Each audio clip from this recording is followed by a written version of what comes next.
All right, so anything that you want to add to your review, your cheat sheet about systems and whatnot, in terms of graphing, oh, make your XY axis, lady. So in terms of graphing to find solutions to systems, the solutions are just going to be the point of intersection of the two lines that you're graphing. And in the case of problem number 12 here, the first line that we have is y equals 5/4 x plus 1. So to graph that one, I'm going to go and put its y-intercept of 1 on there. And then I'm going to use the slope of 5/4 and just count. Up 5, 3, 4, 5, to the right 4. And actually I could reverse that and go down 5, 3, 4, 5, and left 4, just to get another point on that line. So there's my 5/4 x plus 1. And then my next line that I need to put on here is my y equals -4. Probably not a bad idea to have some examples of these horizontal and vertical lines.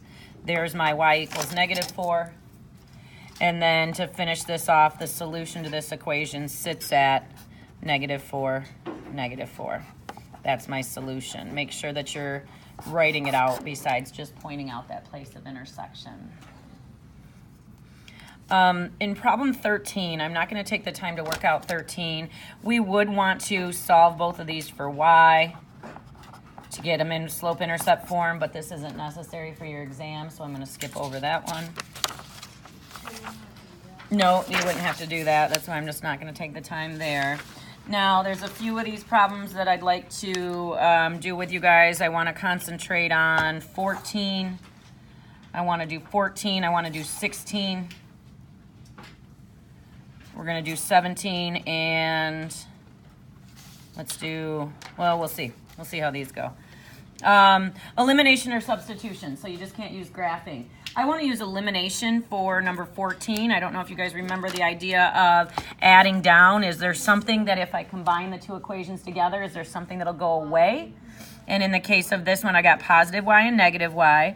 So when I add down, I wind up with 6x minus 5x is x. Positive y minus y is nothing. Bring my equal sign down. -6 minus 6 is 0. This actually is a pretty darn easy problem. Now, if x is 0, I'm just going to go plug that into the first equation. 6 times 0 plus y equals -6, just to solve it for y. As soon as I know what x is, I can solve it for y. If I found y first, I'd solve for x. The solution to this one is 0, -6.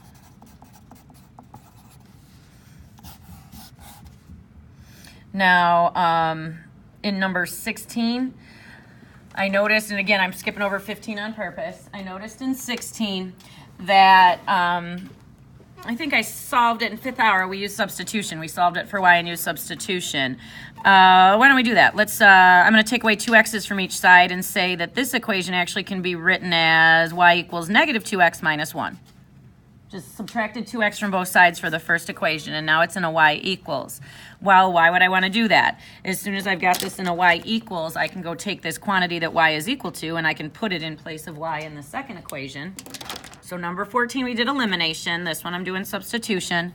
So 3x plus 2 times -2x minus 1, the quantity we said y was equal to, equals -3. So I just replaced y with that quantity. Gets me into having to distribute 3x, 2 times negative is going to be -4x's, -2 equals -3. When I go and simplify on the left side, the -1x minus 2 equals -3. If I add 2 to both sides, -1x is -1. X must be 1.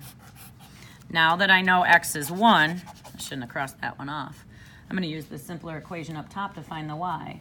If x is 1, 2 times 1 plus y equals -1. 2 plus y equals -1. When I take 2 away, y equals -3. So the solution for this one, bring it up and write it in an ordered pair, is 1 and -3. Number 17 is actually a pretty darn easy problem because they tell you right out of the gate y is 8. Number 17 is pretty easy. If y is 8, all I got to go do is plug it in. -3x minus 4 times 8 equals -17. -3x minus 32. equals negative 17. If I add 32 to both sides, I get negative 3x equals 15. When I divide by negative 3, x is negative 5. Knew y was 8. The solution to this one, negative 5 and 8. Now, I want to finish with, I don't care, which one do you guys want to do, 18 or 19? 19. I heard 18 first. I'm going to do 18. I want to use elimination on number 18, but nothing's opposite. I wanted to go over this one because this gets you guys into something that we just haven't reviewed, haven't seen in a while.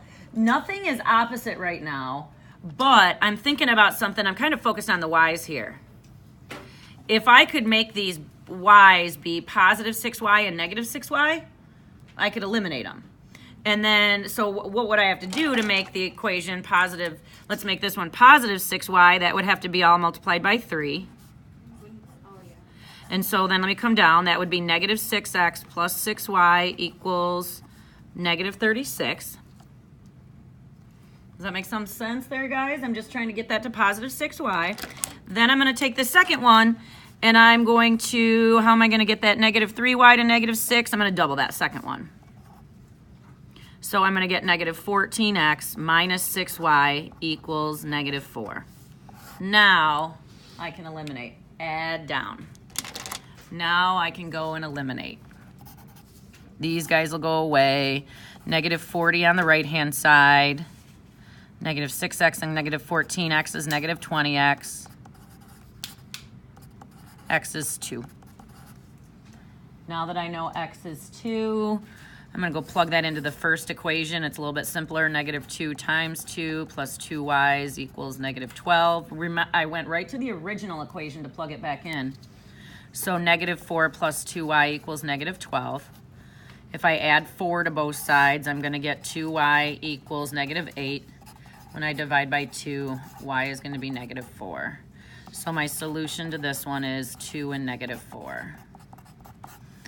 There's just a whole lot going on in here. I think we've done enough with these solving systems to move on. You guys are going to be busting the pause buttons on your phone tonight, I think. Here we go. Where am I at? 7 minutes. I'm going to actually stop